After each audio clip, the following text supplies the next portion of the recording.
to Sebastian? I'm so excited. So excited. Sebastian's finally a man now. Finally. God. Got this. Okay. If he behaves. If he behaves. He's all the way in the back. He probably won't see.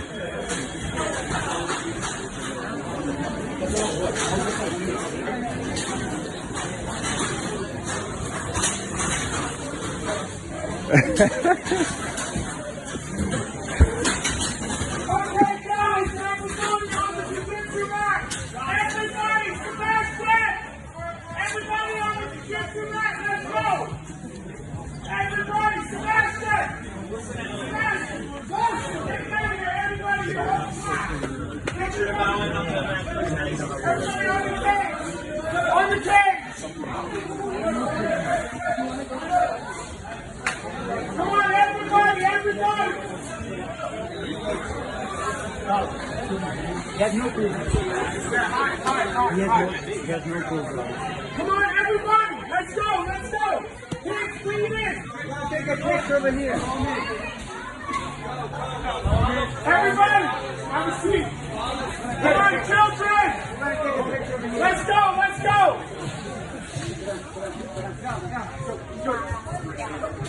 Come on! Come on! Come on, children! Hey, sit down behind each other. Sit down facing the same way. Facing the same way. Lumen, let's go join us from this. Lumen. Sit up in the front. Let's go sit down. Come on, guys! Let's go, let's go, let's go. Sebastian, come here! Oh, hey! Hey!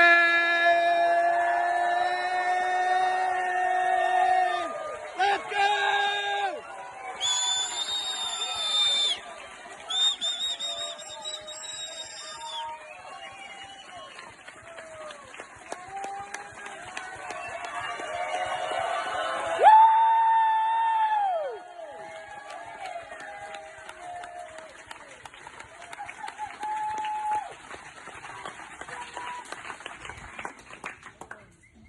Does anyone know what you're supposed to say when you're supposed to win a black belt? No. Yeah, me neither. I think I'll just make it up as we go along. So we heard that it's kind of like a cliche. When you get your black belt, your journey starts over. Have we heard that before? Is that what? Yep. Everyone heard? All right, so I can't claim to have cleaned up now.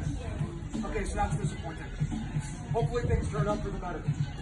So that is the cliche. When you get a black belt, your journey starts again. Right? It's something poetic about starting with a belt that is colorless.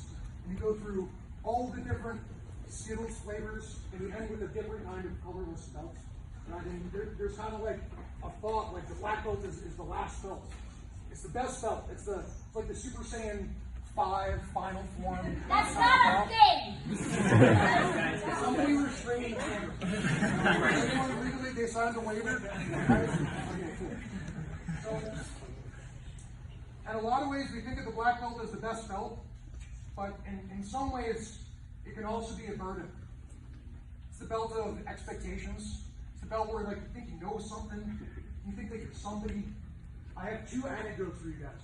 The first one, I think we've all seen it. It's like a white belt comes in, and they're looking at jiu-jitsu techniques, and they're like, "I would just stand up, bro." Right? Yeah, we're all like, I mean, what do you guys think? You're like, you're going to change your tune very soon. And the reason that person is going to change their tune is because someone changes it for them. Jiu-jitsu gives you so many gifts, and most of it is done automatically. You don't have to do this stuff with like intention. You just learn. You learn the hard way. You get forced to learn through your training partners and your coaches. When you wear a black belt, you make the transition from learning those lessons being forced on you, to having the responsibility of maintaining those lessons yourself. Okay? My last anecdote. When I was a blue belt, I tapped a black belt for the first time. That's not a flex, I promise. Okay, it's not a flex. What's your name? Andrew, it's not a flex. I'm going to come back to it. And I got this guy, I was like in the gi, I was like young, 19-year-old. This is like a dude with a family who outweighed by like 30 pounds. And I get him in a collar choke. And I'm squeezing this freaking collar choke. There's like veins popping out of my forearms that I didn't know existed. Yeah, it looked like a Snickers bar on my forearm over here. And it's like, it's in, and the guy's not tapping. And then finally, I feel him tap out on me.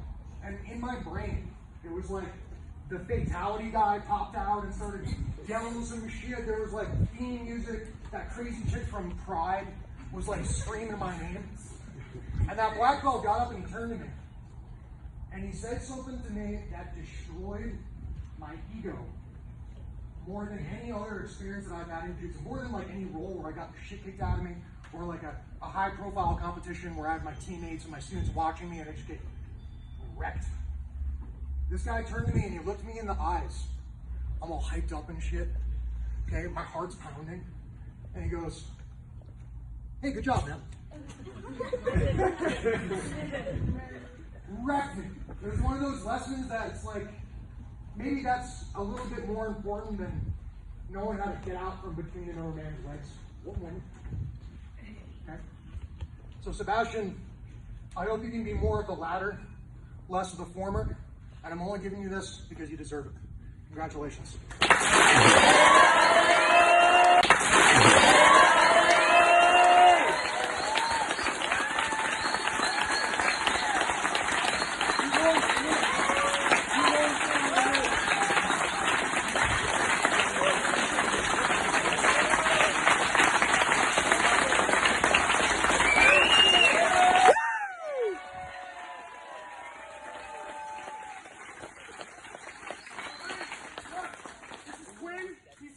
One of Sebastian's first teachers, so that's why he's here. It's very important to us to keep tradition, okay, and to make sure that we honor the lineage correctly. I know you all see Sebastian, you love Sebastian now, but I am not his original teacher. Professor Alex is not, Professor Ian's not. So this is a very important thing that we find to be important, is to make sure that the original instructor, Sebastian, came here as a brown belt. So came here better than all of me anyway. So, you know, man, Quinn, thank you. Sebastian, my man, the floor is yours.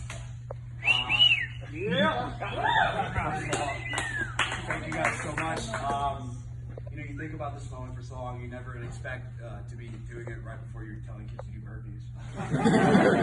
But you still have to finish the second we get in that game. Yeah. Triple it. Professor Ian said something one time that stuck with me when I came to visit before I even knew that I was going to move out here. And he said something that jiu-jitsu showed me that I can get good at it. And that always stuck with me because I always felt pretty average in what I did in my school and everything. And jiu-jitsu showed me that I could train for 13 years and be terrible and continue to be terrible, you know? But it was cool because the more I dug, the more I found. I moved to Miami. I moved to New York from Miami. I had just gotten a brown belt.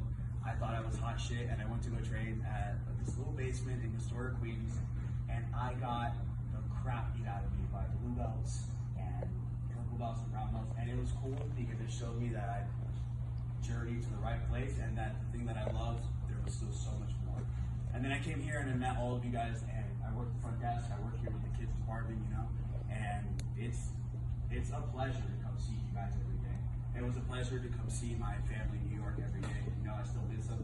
And this sport, if anything, you know, there's some tough losses, some really cool wins, but the coolest part about it are the people who you meet on the mat.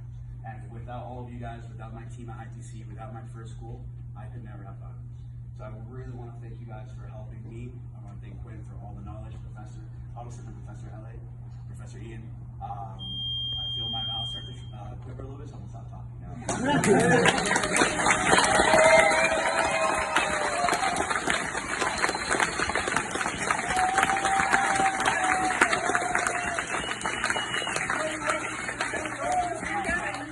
We tried to switch it, bro. We couldn't switch it. No demo, bro. No demo. You're out. It's okay. So, anyway, hey, that's it. One more time.